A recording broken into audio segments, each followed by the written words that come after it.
तुमको मालूम है कि लाठी डंडों के निशान आए हैं तो फिर जाओ, फिर मुझसे क्या पूछने आए, फिर जाओ अपने घर को। सीधी सी बात, हमसे पूछने की क्या जरूरत है? जब तुम ही जानते हो उसमें लाठी डंडे से चोटें आई हैं तो हमसे क्यों पूछ रहे हो? हाँ। किस चैनल के बाकी पत्रकार मैंने थे? देखिए वो थे शायद आज तक के थे, आज तक के थे। हाँ, ये बच्ची है जो इस वक्त मेरे साथ खड़ी है, ये रमन कश्यप की बेटी है। एक बेटा है 2.5 साल का। और बेटा आपका नाम क्या है? वैष्णवी। 3 अक्टूबर को जो कुछ भी हुआ लखीमपुर खीरी में, उसमें जिन 9 लोगों की जान गई, उसमें एक पत्रकार जो यहाँ के स्थानीय पत्रकार बताए जाते हैं लखीमपुर खीरी के, रमन कश्यप उनका नाम था, उन्होंने भी अपनी जान गंवा दी। एक निष्पक्ष पत्रकारिता का ये परिणाम भी हो सकता है, शायद उन्होंने नहीं सोचा होगा। जब वो इस कवरेज को करने के लिए अपने घर से निकले तो उन्हें नहीं पता था कि वो वापस सही सलामत अपने घर वापस नहीं आ पाएंगे। उनका परिवार यहाँ है इस वक्त और उनके घर पे हम मौजूद हैं, उनसे बात करते हैं और जानते हैं उनकी स्थिति। आप पिताजी हैं रमन कश्यप के? जी जी। सर एक सेकंड जगह देंगे, थैंक यू। आपका परिचय? मैं रामदुलारे कश्यप, रमन कश्यप का फादर। सर रमन को गोली लगी थी, नहीं, गोली नहीं लगी। लोग बता रहे थे उनके बाजू में गोली लगी। नहीं, गोली नहीं लगी। वो छोटा निशान ऐसे था, वो गिट्टी का, जो डामर रोड वाली गिट्टी बजड़ी होती है वो थोड़ी थी। गोली लगी होती तो क्रॉस कर जाती, गोली नहीं लगी। मारा पीटा गया था उन्हें? नहीं, मारा पीटा भी नहीं गया। तो किस तरीके से उनके? उसमें गाड़ी की टक्कर लगी है और फिर रोड के जो घसीटे में जब गए 2-4 मीटर घिस गए, उसके ये सब रगड़े नहीं सब बनी थी शरीर पे, हर जगह पैंट ये सी फट गई, शर्ट भी फट गई। ये चोटें थी उसमें। और थोड़ा जब गिरे हैं तब ये सर में चोट लगी थोड़ी, वही हेड इंजरी हुई है। उनकी बच्ची भी है बताया जा रहा है? 10 साल की बच्ची है और 2.5 साल का बेटा है। बेटा है। जी। मुआवजे की बात किसानों के लिए कर रहे हैं किसान नेता, जो कांग्रेस जो बीजेपी के जो कार्यकर्ताओं की जान गई है उनके लिए भी मांग की जा रही है मुआवजे की। आपके परिवार की क्या कुछ मांगे हैं? हमारा परिवार की मांगें थी, मतलब जो है मेरी बहू को सरकारी सर्विस दी जाए और मेरे बेटों को जो बच्चे बच्चे हैं, पोती पोता, उनकी परवरिश के लिए मतलब 50 लाख रुपए का मुआवजा दिया जाए। ये मेरी मांग थी। और दूसरी मांग थी कि मतलब चाहे गाड़ी ऑनर हो चाहे ड्राइवर हो, जो भी इसमें दोषी हो उनके खिलाफ कार्रवाई की जाए, बस। तो जिस गाड़ी से किसानों को, चौथी मांग मेरी और थी कि जो पत्रकार बंधु हैं इनके लिए भी कोई नया नियम लागू किया जाए, मतलब इनकी सुरक्षा के लिए। हाँ, ताकि जिस तरीके से अब हुआ वो ना हो। जैसे मेरा बेटा गया उस तरीके से और ना जाए। आपका दुख समझ सकते हैं हम, और ये आपकी जो मांग है वो बिल्कुल सही है कि ऐसी स्थितियों में जब पत्रकारों के साथ कुछ होता है तो उनकी सुरक्षा, उनके पीछे परिवार है तो उनकी भी सुरक्षा का ख्याल रखना चाहिए। जी जी। फिलहाल तो खैर एसडीएम साहब अभी जो है 45 लाख का चेक दे गए। जी। और नौकरी के बारे में आप कह रहे थे? हाँ, वो तो हमने कहा है, तो वो उन्होंने ये कहा है कि ठीक है अभी तो आधा काम तुम्हारा हुआ है, आधा बाकी है। कितने समय से पत्रकारिता में लगे हुए थे रमन? ये लगे तो थोड़े दिन से थे, 3-4 महीने से लगे हुए थे और बाकी प्राइवेट स्कूल में पढ़ाते थे। हाँ, शिक्षक थे? हाँ, इस समय भी मतलब जो है, हाँ, शिक्षक थे, इस समय भी पढ़ाते थे। तो अपने वो स्वतंत्र पत्रकारिता करते थे, किसी चैनल के साथ थे? साधना न्यूज चैनल से थे और ये आपका दैनिक भास्कर से भी जुड़े थे अभी। तो मतलब समय समय पर उनके लिए काम किया करते थे? हाँ। कितने बजे निकले घर से वो, जब उनको पता चला? 12 बजे निकले। 12 बजे। जी। तो जिस गाड़ी ने किसानों को रोकते हुए किसानों की जान गई, उसी से हाँ, गाड़ियाँ तो उसमें 3 गाड़ियाँ दिखाई हैं उसमें, मगर वो जो दूसरे नंबर की गाड़ी थी उससे इनका मतलब जो है हुआ एक्सीडेंट। हाँ। आपको कब पता चला इसके बारे में? ये 4 बजे शाम को, जब उनकी लोकेशन जब उसकी नहीं मिली मोबाइल की, तब से हम लोगों को मतलब चिंता हुई कि मतलब या तो कहीं भीड़ भाड़ में मोबाइल किसी ने छीन लिया या गिर गया है।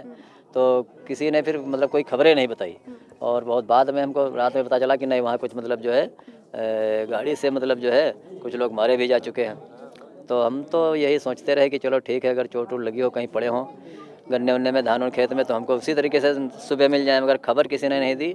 12 घंटे बाद रात में खबर मुझे 3 बजे खबर आई कि मतलब जो है एक बाटी वहाँ पड़ी है लखीमपुर में, मोर्चरी हाउस में, देख लीजिए क्या वही तो नहीं है। तभी हम जब वहाँ पहुँचे देखा मैंने, वो मेरे बेटा निकला। जिस गाड़ी से उनकी जान गई, आप जिसकी गाड़ी थी या जो भी गाड़ी चालक था, आप चाहते हैं कि उनको दोषी को सजा मिले? हाँ, सजा भी मिलनी चाहिए, कहते हैं। गाड़ी बताया जा रहा है कि जो गृह राज्य मंत्री हैं, केंद्रीय गृह राज्य मंत्री, उनके बेटे की गाड़ी थी। हाँ, सुनने में तो मतलब यही है, जो लोग उन्होंने बताया कि मतलब ये गाड़ी मतलब उन्हीं के काफिले की गाड़ी थी। हाँ, वो तो जब गाड़ी के चेचिस नंबर या जो है रजिस्ट्रेशन नंबर, उससे पता लग जाएगा स्वयं ही मतलब गाड़ियाँ किसकी हैं। सरकार के जांच पे जो व्यवस्था है, जो पुलिस की जांच का तरीका है, उस पे यकीन है आपको कि बेटे को न्याय मिलेगा? नहीं मतलब ये तिकोनिया कोतवाल के जांच के हिसाब से मतलब हमारी समझ में नहीं आ रहा था, क्योंकि मतलब सही उसने कोई बात नहीं बताई।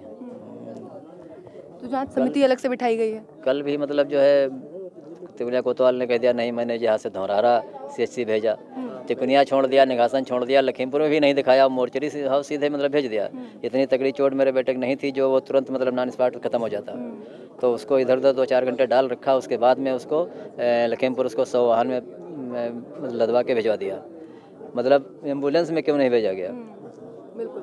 मतलब तिकोनिया कोतवाल ने खुद घोषित कर दिया कि ये मृत घोषित कर दिया, सीधे ले जाओ। हाँ, और फिर जब ये 3 साढ़े 3 बजे 3:45 का वाकया है तो इसको 6:30-7 बजे यहाँ से क्यों लदवाया? 9 बजे वहाँ भिजवा दिया मतलब लखीमपुर में। तो मतलब उनकी लापरवाही की वजह से जान गई आपकी बेटी की, उन्हें बचाया जा लापरवाही है बिल्कुल। हाँ, बच सकता था। जब मैं वहाँ जब सुबह 3 बजे गया हूँ 12 घंटे बाद, तब भी कुछ ब्लीडिंग मुझे ताजी सी लग रही थी। हाँ। कितने बच्चे हैं आपके? 3 बेटे थे और 1 बेटी है। अच्छा, मीडिया वाले बहुत सारे आ रहे होंगे, कवरेज कर रहे होंगे, उनकी तरफ से सारा दिन में लगा परसों से, और कल सारे दिन लग गया, आज भी मतलब जो है सब तो आते रहते हैं। मतलब किसी तरीके के सवाल या आपसे ज़बरदस्ती कुछ पूछा जा रहा हो? नहीं, वो तो एक आया था, उसने मुझसे कहा ऐसा है भैया कि वो पोस्टमार्टम की रिपोर्ट में वो लाठी डंडों के निशान से उसमें चोटें आई हैं। तो हमने कहा पोस्टमार्टम की रिपोर्ट अभी मुझे तो मिली नहीं है, और तुमको अगर मिल गई रिपोर्ट, तुमको मालूम है कि लाठी डंडों के निशान आए हैं, तो फिर जाओ, फिर मुझसे क्या पूछने आए? फिर जाओ अपने घर को। सीधी सी बात, हमसे पूछने की क्या जरूरत है? जब तुम ही जानते हो उसमें लाठी डंडे से चोटें आई हैं, तो हमसे क्यों पूछ रहे हो? किस चैनल के पत्रकार थे? देखिए वो थे आज तक के थे। हाँ। तो जब बॉडी हमने देखी है तो वो हम जानते हैं किस चीज़ की चोटें हैं, या मतलब जो जिन्हें देखी नहीं उसको कैसे पता चल जाएगा? ये चीज़ है। तो ये उन्होंने आपसे कहा कि मतलब इससे प्रूव हो सके कि किसानों ने मारा है उन्हें? हाँ मतलब हाँ, वो तो रहा, उनका मतलब तो यही था, जब खुदा उनका मतलब यही था। बहुत शुक्रिया, और उम्मीद करते हैं कि आपकी जो मांगे हैं उन पर भी सरकार ध्यान दे। ये बच्ची है जो इस वक्त मेरे साथ खड़ी है, ये रमन कश्यप की बेटी है। एक बेटा है 2.5 साल का। और बेटा आपका नाम क्या है? वैष्णवी। वैष्णवी। और ये उनकी एक बेटी और एक 2.5 साल का बेटा है। और जैसा कि उनके परिवार वाले बता रहे हैं कि SDM अभी उन्हें 45 लाख का एक चेक देकर गए हैं, जो उनके परिवार के लिए, इनके दोनों बच्चों के लिए आगे भविष्य में मदद दे सकता है। पिता की कमी तो खैर कोई पूरी नहीं कर सकता, ये इसमें कोई दो राय नहीं है, लेकिन कम से कम इस राशि से इन बच्चों को एक अच्छा भविष्य मिल सकता है। उनके पिताजी का ये भी कहना है, रमन कश्यप के पिताजी का, कि पत्रकारों की सुरक्षा को लेकर भी सरकार को, प्रशासन को कुछ ऐसे कदम उठाने चाहिए जिससे उनके पीछे भी जो परिवार होते हैं उनकी भी सुरक्षा की जा सके। अक्सर ऐसे मौक़ों पर दोनों ही पक्ष जो एक दूसरे पर आरोप लगा रहे हैं, यहाँ किसान और जो बीजेपी कार्यकर्ताओं की मौत हुई है, दोनों ही एक दूसरे पर आरोप लगा रहे हैं और धनराशि की मांग कर रहे हैं, लेकिन बीच में रमन जैसे कुछ पत्रकार रह जाते हैं जो लगभग हर हादसे में उनकी भी खबरें आती हैं। तो ये उनका परिवार है जो अब। बेटा, पापा को आपने लास्ट कब देखा था? याद नहीं? संडे को। संडे को। अच्छा, चलो कोई बात नहीं।